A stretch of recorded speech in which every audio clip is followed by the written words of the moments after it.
गणपति बप्पा मोरया।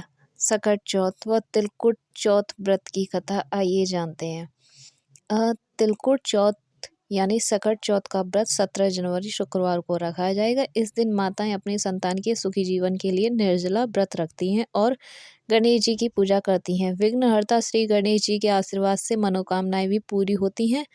इस दिन पूजा के दौरान गणेश जी को तिलकुट का भोग लगाते हैं और सकट चौथ की व्रत कथा भी पढ़ते व सुनते हैं।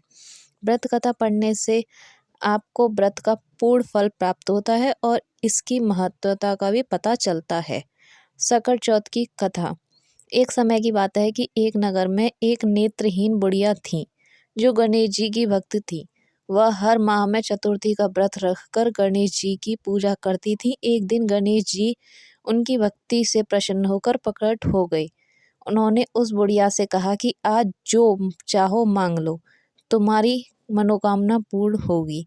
इस पर बुढ़िया ने कहा कि हे प्रभु, मांगना तो नहीं आता है, फिर कैसे क्या मांगा जाए। इस पर गणपति बप्पा ने कहा कि अपने बेटे और बहू से पूछ लो कि क्या मांगना चाहिए। इस पर वह बुढ़िया अपने बेटे के पास गई और पूछा कि गणेश जी से क्या मांग लिया जाए। उसने कहा कि धन मांग लो, जबकि बहू ने कहा कि अपने लिए नाती मांग लो। उस बुढ़िया ने आस पड़ोस के लोगों से पूछा। लोगों ने कहा कि तुम्हें धन और नाती से क्या लाभ, अपने लिए नेत्र मांग लो। वह बुढ़िया लौटकर गणेश जी के पास गई और बोली, हे भगवान, आप प्रसन्न हैं तो 9 करोड़ की माया दो, निरोगी काया दो, अखंड सुहाग दो, आँखों की रोशनी दो, नाती दो, पोता दो, सुख दो, समृद्धि दो और जीवन के अंत में मोक्ष दो। बुढ़िया की बातें सुनकर गणेश जी ने कहा कि तुमने तो मुझे ठग लिया, फिर भी जाओ, तुम्हारी सभी मनोकामनाएं भी पूर्ण हो। इतना कहकर गणेश जी वहां से चले गए।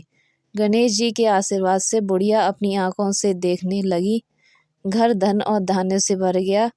कुछ समय बाद उसे नाती का भी सुख प्राप्त हुआ। उसकी सभी कामनाएं भी पूर्ण हो गईं। Thank you for watching this video. Please subscribe to my YouTube channel and please like my video and support me. धन्यवाद। आपका दिन शुभ हो और कमेंट में बप्पा ज़रूर लिखना। Thank you.